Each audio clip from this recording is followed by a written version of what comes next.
Bom dia, eu sou o Flávio Gomes de Barros e estamos juntos em mais um domingo. Recebemos hoje em nossos estúdios o vereador Rui Palmeira, um dos integrantes da Câmara Municipal de Maceió. Ele tem adotado uma postura de independência em relação à gestão da Prefeitura. Isso tem lhe causado algum distanciamento do prefeito João Henrique Caldas. Bem-vindo, vereador. Uma das polêmicas é exatamente a questão do Banco Master. No ano passado, o senhor listou algumas vezes de que era um investimento arriscado, mas de qualquer forma o prefeito não retrocedeu, terminou mantendo e acabou que o banco está sob intervenção do Banco Central. Como é que está realmente esse caso? Olha, Flávio, obrigado pelo convite, sempre a satisfação estar aqui contigo. Obrigado. Saudar todos os telespectadores da TV Pajuçara. Acho que o país todo tem acompanhado com muita apreensão essa questão do Banco Master, né, que já é a maior fraude bancária da história do país, né? Já vai aí mais de 50 bilhões de prejuízo e infelizmente Maceió está participando. O IPREV Maceió, então o dinheiro dos aposentados de Maceió foi irresponsavelmente alocado em letras financeiras do Banco Master, que é um investimento que não tem cobertura do Fundo Garantidor de Crédito. Nós começamos a alertar para isso, Flávio, em agosto do ano passado. E naquele momento todo o mercado financeiro já avaliava que era inevitável a intervenção ou liquidação do Banco Master pelo Banco Central, o que foi efetivado em dezembro do ano passado, e com isso o Maceió simplesmente perdeu 117 milhões de reais, que não serão recuperados, já que haverá, obviamente, todo um processo, né, de liquidação, mas a prioridade são as dívidas trabalhistas, dívidas tributárias, daqui que se chegue nesses pagamentos para Maceió e outras 14 irresponsáveis gestões que colocaram o dinheiro nessas letras podres, esse dinheiro já acabou do Master. Então, os aposentados de Maceió ficaram no prejuízo de mais de 100 milhões de reais. Naquela ocasião em que o senhor fez esse alerta à Prefeitura de Maceió, qual foi o posicionamento da Prefeitura em relação a essa questão? Olha, Flávio, primeiro o prefeito João Henrique Caldas, ele nunca deu nenhuma declaração sobre essa questão do Banco Master, porque o IPREV Maceió escolheu o Banco Master. Eu dizia, se quisesse tirar o dinheiro, que durante minha gestão, 100% do investimento do IPREV ficou no Banco do Brasil, que a gente sabia que o retorno era pequeno, mas a segurança era total. E se quisesse mudar de banco, poderia escolher o Bradesco, o Itaú, o Safra, qualquer banco privado que tivesse uma história, que tivesse musculatura para não acontecer o que aconteceu com o Master, que era um banco médio que veio crescendo de forma desenfreada nos últimos 5 anos, e todo o mercado financeiro, o Maceió aportou esse recurso em 2024, quando o Banco Master já estava proibido pelo Banco Central de emitir novos CDBs. Então ele partiu para dar golpe em fundos de pensão, em fundos previdenciários Brasil afora. Mas você veja que o Brasil, Flávio, tem mais de 2.000 regimes próprios de previdência. Somente 15 municípios caíram nessa esparrela de colocar dinheiro no Master. E adivinha quem foi o município que mais colocou dinheiro? Infelizmente, Maceió. Num investimento totalmente irresponsável que, vou dizer, sem medo de real, aquilo ali foi um esquema. Alguém ganhou muito dinheiro com essa engenharia heterodoxa para queimar o dinheiro dos aposentados, mas alguém ganhou muito dinheiro e a gente espera que a Polícia Federal possa em breve revelar quem se beneficiou com esse esquema fraudulento no IPREV Maceió. E a essa altura, o que é que acontece com o IPREV? O que é que acontece com os pensionistas? Bom, esse dinheiro foi perdido, né, esses 100 milhões. O município de Maceió fatalmente vai ter que repor esse recurso aos cofres do IPREV. E não são só esses 100 milhões, viu, Flávio? Eu já alertei que o município também alocou 50 milhões em um obscuro fundo imobiliário chamado Nest Eagle, que era um fundo que iria captar 500 milhões de reais, só conseguiu captar 130, dos quais 50 milhões do IPREV, infelizmente, aqui da nossa capital. Então, é um outro investimento que vai estourar a qualquer momento. Não tenho qualquer temor de errar. É outro esquema que fizeram com o dinheiro dos aposentados. Então, nós vamos chegar aí a mais de 150 milhões de reais de prejuízo. É interessante que a assessoria que prestava serviço para o IPREV, chamada Crédito e Mercado, é uma assessoria que está sendo investigada pela Polícia Federal por malfeitos na cidade de Campos dos Goytacazes, no Rio de Janeiro. Dos 15 municípios que colocaram dinheiro no Master, 8 tinham essa Crédito e Mercado como consultoria. Inclusive, eu comecei a criticá-la e recebi uma carta do CEO dessa empresa me ameaçando, né, de processos judiciais se eu não me retratasse. E eu disse que não iria me retratar porque é uma empresa realmente enrolada. Então, são muitas questões que estão por trás desse dinheiro que foi perdido dos aposentados de Maceió pelo IPREV Maceió. O senhor já levou essa questão à Justiça ou ao Ministério Público? Já, Flávio, já fui ao Ministério Público de Contas, ao Ministério Público Estadual e também protocolei denúncia junto à Polícia Federal. Porque o que nós estamos vendo são operações que já aconteceram no estado do Rio de Janeiro, Rio Previdência, no estado do Amapá, no Amapá Prev. E o terceiro que mais alocou recurso foi o IPREV Maceió. Então, pela lógica, a Polícia Federal deve estar batendo as portas do IPREV a qualquer momento.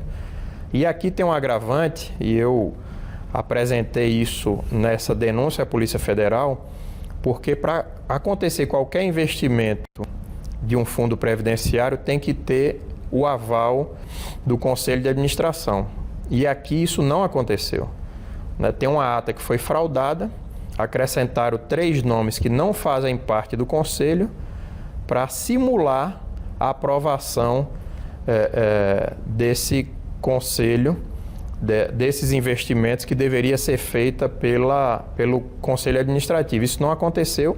Apresentamos essa ata junto à nossa denúncia, o que já configura uma fraude, vai de encontro a tudo que dispõe o Conselho de Valores Imobiliários e o Ministério da Previdência. A gente tem certeza que logo a Polícia Federal vai desvendar quem está por trás desse esquema sujo que aconteceu no IPREV Maceió. Existem comentários dando conta de que, por conta dessa sua posição quanto ao Banco Master, quanto ao IPREV, mais especificamente, o prefeito JHC estaria pretendendo lhe processar. Está ciente disso?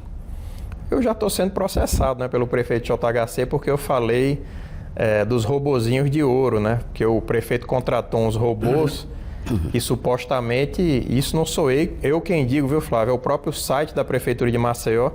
Ele contratou os robozinhos que iriam desentupir as galerias de Maceió, o custo de 10 milhões de reais. Bastou uma chuva no inverno passado para a gente ver que não desentupiu. Ele já me processou, dizendo que eu não poderia vinculá-lo a esse robô, mas veja que a gestão dele fez essa contratação. Assim como a gestão dele colocou dinheiro nas letras podres do Master, Flávio. O IPREV tem a sua independência, é verdade, mas é impossível um investimento desse valor acontecer sem o aval do prefeito do município. Então, não tem problema se o prefeito tentar me processar mais uma vez, eu vou continuar fazendo as denúncias e fiscalizações, que é o meu papel enquanto oposição na Câmara Municipal. Ok, nós vamos a um breve intervalo comercial e daqui a pouco a gente volta, continuando nossa entrevista com o vereador Rui Palmeira. Até daqui a pouco.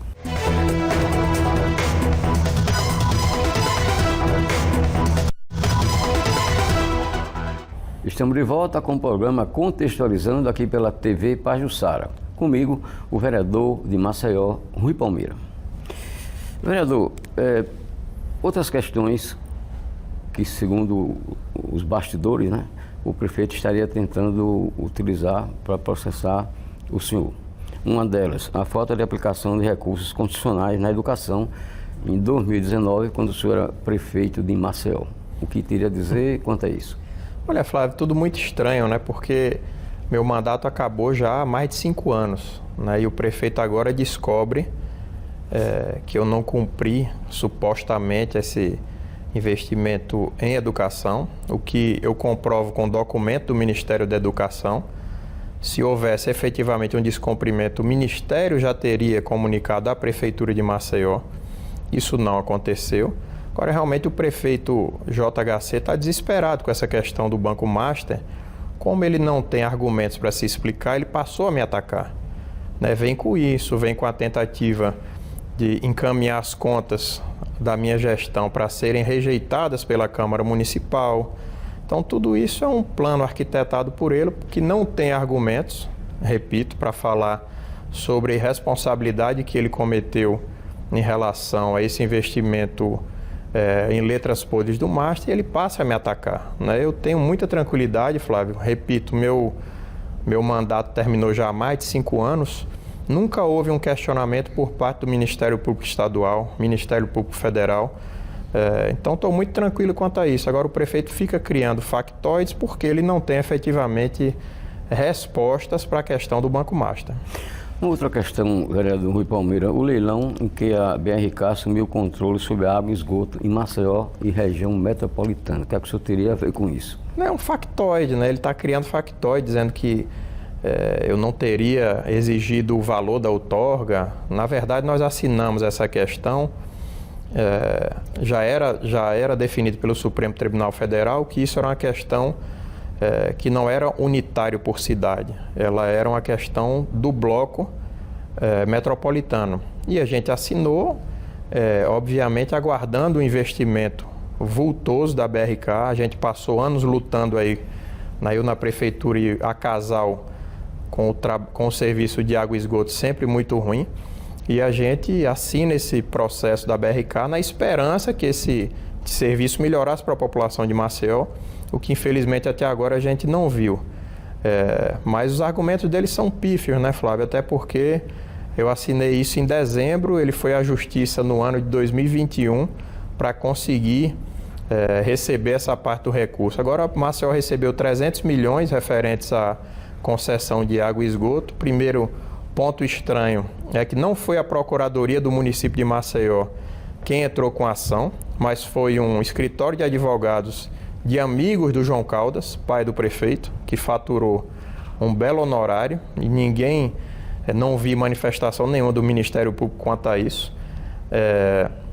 E esse recurso que entrou nos cofres da prefeitura, ninguém sabe o que foi feito dele, né? 300 milhões de reais, que a prefeitura nunca deu transparência como esse recurso foi aplicado, assim como os quase 2 bilhões que a prefeitura recebeu da Braskem, que o cidadão comum não sabe como esse dinheiro foi aplicado na cidade de Maceió. Outro questionamento que o senhor tem feito em relação à prefeitura é sobre a entrega de casas que teriam sido construídas com recursos da sua gestão. Como é que está essa situação? Olha, Flávio, a gente cobrou muito a entrega do residencial Santa Amélia, que finalmente foi entregue num emocionante encontro do prefeito JHC com o presidente Lula. Isso aconteceu há cerca de um mês atrás. Mas esses apartamentos foram entregues com atraso de quase 3 anos, né? Já estavam prontos e a prefeitura não tinha capacidade de entregar. E realmente, tanto Santa Amélia quanto todos os imóveis do Minha Casa Minha Vida entregues pelo atual prefeito, eles foram contratados durante minha gestão, né? Foram 6.000 apartamentos, né? O da Lagoa, da Santa Amélia, teve lá no Santos Dumont, o residencial Mário Peixoto, todos foram contratados durante nossa gestão. Toda a gestão do prefeito JHC, ele não conseguiu contratar um único imóvel do Minha Casa Minha Vida. Bom, na sua gestão foram 8 anos, né? O que é que o senhor, na sua própria opinião, teria deixado como legado, em termos de projetos, em termos de obras? Flávio, a gente tem muita obra sendo executada hoje que veio da minha gestão, né? Você pega, por exemplo, o Renasce Salgadinho, foi um recurso que nós conseguimos, um financiamento internacional do Banco CAF, deixamos a obra licitada com recurso garantido. Você tem obras de saneamento e pavimentação na parte alta da cidade, na Santa Lúcia, no Jardim Saúde, no Campo dos Palmares, em toda a região da cidade universitária também, obras que nós deixamos o recurso. As 6.000 casas que a gente deixou com recurso garantido estão sendo entregues por essa gestão. Mas diria a você que o que mais me orgulha foi o trabalho que nós fizemos na educação. Nós tivemos a professora Ana Deise Dória, com sua competência, com sua capacidade, que teve autonomia para montar a sua equipe, e nós saímos de um IDEB que classificava Maceió como a 8ª capital do Nordeste, deixamos Maceió na 4ª colocação. à frente do Recife, por exemplo, que financeiramente, economicamente, é uma cidade mais pujante do que Maceió. Mas a gente mostrou que com um trabalho sério, com a autonomia da secretária, a gente conseguiu mudar esse paradigma, que infelizmente esse trabalho foi todo desfeito, né? Na atual gestão já está acho que no 6º secretário, né? Os secretários não têm autonomia, a gente sabe quem manda, sobretudo na área financeira da Secretaria de Educação, acho que todo mundo sabe. Infelizmente as coisas não estão acontecendo como deveriam, né? Maceió regrediu novamente no IDEB, os números são muito ruins, mas me orgulha muito esse trabalho que nós fizemos, que saímos da 8ª colocação, deixamos o Maceió na 4ª colocação. Do 5º ao 9º ano, Flávio, Maceió foi a cidade do Nordeste, a capital do Nordeste que mais cresceu, e do 1º ao 5º ano foi a capital brasileira que mais avançou na educação, e isso me enche de orgulho, obviamente. Como é que o senhor se sente na Câmara Municipal de Maceió, convivendo, né, no plenário, com pessoas que atuaram em gestões anteriores suas, são seus ex-aliados, né, e hoje fazem parte da bancada do prefeito? Como é que é? Com naturalidade, Flávio. Eu acho que a maior parte dos vereadores, eles são bancada independente do prefeito, né? Foram bancada com a Cátia Boni, com Cícero Almeida, com Rui Palmeira, com JHC, e serão com os próximos prefeitos que virá uma dependência grande de alguns vereadores das ações da prefeitura, dos cargos da prefeitura, e faz parte de todo o processo, né? O que eu acho lamentável é a bajulação excessiva que alguns fazem em relação ao prefeito JHC, né? O debate perde consistência quando as pessoas passam a deixar de ter uma racionalidade e passam para uma coisa emotiva. Obviamente é uma emoção de momento, uma emoção para quem está no poder, no caso o prefeito JHC. Bom, o senhor e o prefeito João Henrique Caldas, né, o JHC, são políticos ainda jovens, né? Praticamente que de uma mesma geração. Em algum momento da política, vocês estiveram juntos, estiveram como aliados? O prefeito JHC, ele me apoiou na minha primeira eleição, né, fez parte do meu governo, indicou nomes que fizeram parte da nossa gestão, depois optou por ser candidato e daí para cá a gente não teve mais nenhuma afinidade política, né? Mas às vezes que eu precisei dialogar com o JHC no passado, dialoguei sem qualquer dificuldade, só que ele tem muita dificuldade com a crítica. Ele não aceita ser criticado. Eu já visto o número de processos que ele tem dado entrada em relação a jornalistas para tirar matérias do ar. É a mesma coisa com os adversários políticos, né? Ele tem buscado uma espécie de vingança juvenil, né, para tentar me atacar de todo jeito, usando os blogs, os sites parceiros da prefeitura para me atacar, colocando as minhas contas e pressionando pessoalmente vereadores para que rejeitem minhas contas.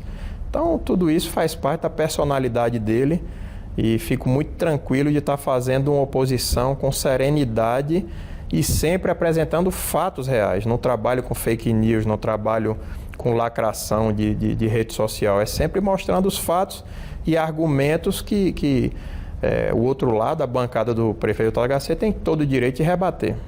Ultimamente, o senhor está fazendo parte do grupo político que tem os senadores Renan Calheiros, pai e filho, e o governador Paulo Dantas, dentre outros, não é? Qual a posição deles em relação a esses seus questionamentos quanto ao prefeito JHC? Eu não tenho nem ideia, Flávio. Eu realmente tenho pouco contato com o senador Renan, com o ex-governador Renan Filho. Eu estou no PSD, que é um partido que faz parte da base do governador Paulo Dantas. Com o governador eu tenho um diálogo mais próximo, converso com alguma frequência. A gente está no trabalho hoje, junto com o deputado Luciano Amaral, de montagem de uma chapa para deputado federal, que acredito será bastante competitiva. E a gente tem tudo para eleger 2 federais nas próximas eleições. O senhor seria um desses 2? Aí vai depender do povo, né, Flávio? Mas a minha ideia é ser candidato a deputado federal.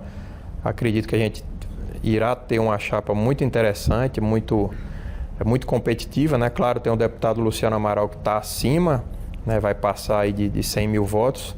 E a gente vai ter aí 3, 4 nomes brigando por uma segunda vaga. já que está pretendendo voltar à Câmara dos Deputados, o senhor passou um mandato, como é que avalia a situação política do Brasil atualmente? Flávio, a gente tem acompanhado infelizmente, a discussão política veio degringolando nos últimos anos, né? Eu fui oposição ao governo Dilma em 2011, 12, né? Só fiquei 2 anos na Câmara Federal e renunciei há 2 anos para assumir a prefeitura. Mas as coisas pioraram muito, né? Com essa questão de rede social. O discurso ficou muito raso, sem muita lógica, né? As pessoas só enxergam virtudes nos seus partidários e defeitos nos seus adversários, né? Acho que isso hoje está muito claro na política e tem dificultado muito, né? Essa questão da polarização. Acho que é muito ruim para o país. Espero que a gente consiga começar a romper esse processo nessa eleição, que é muito difícil, né? Porque a gente sente já um voto muito cristalizado no presidente Lula e no Flávio Bolsonaro, que dificilmente será rompido essa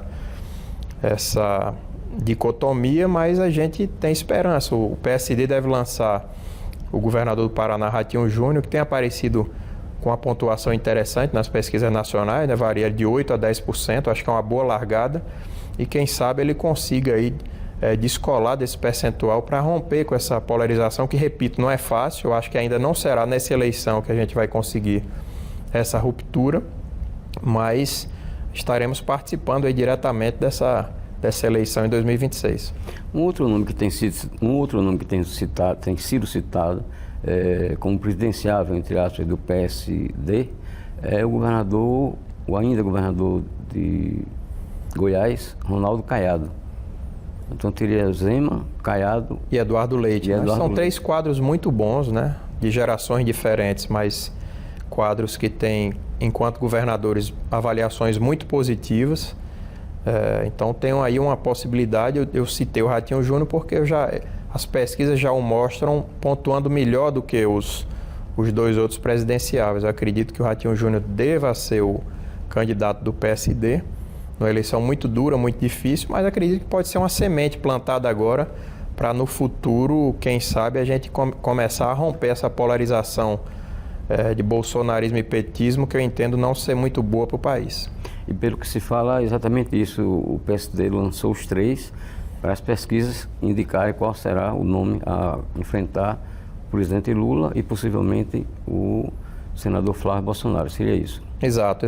Essa é a ideia do presidente Gilberto Kassab, né? Tem 3 possibilidades.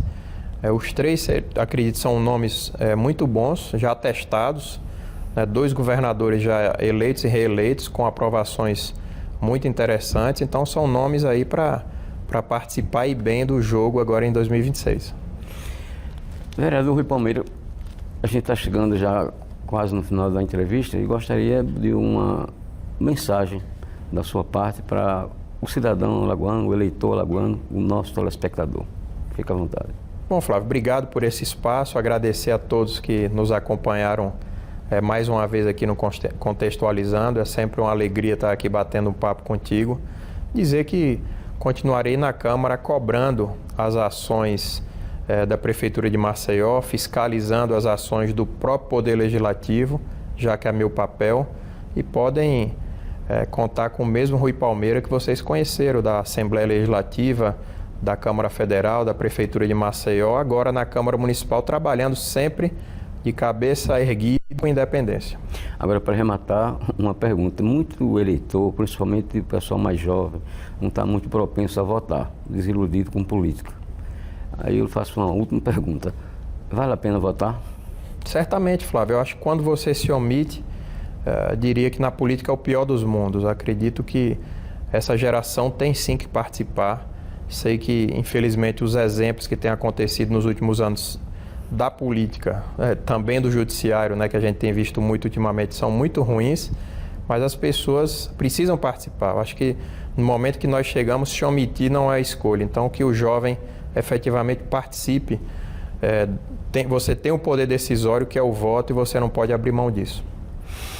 Ok, renovando os nossos agradecimentos ao vereador Rui Palmeira, explicamos que você pode rever essa entrevista no YouTube da TV Pajuçara. O programa Contextualizando deste domingo fica por aqui.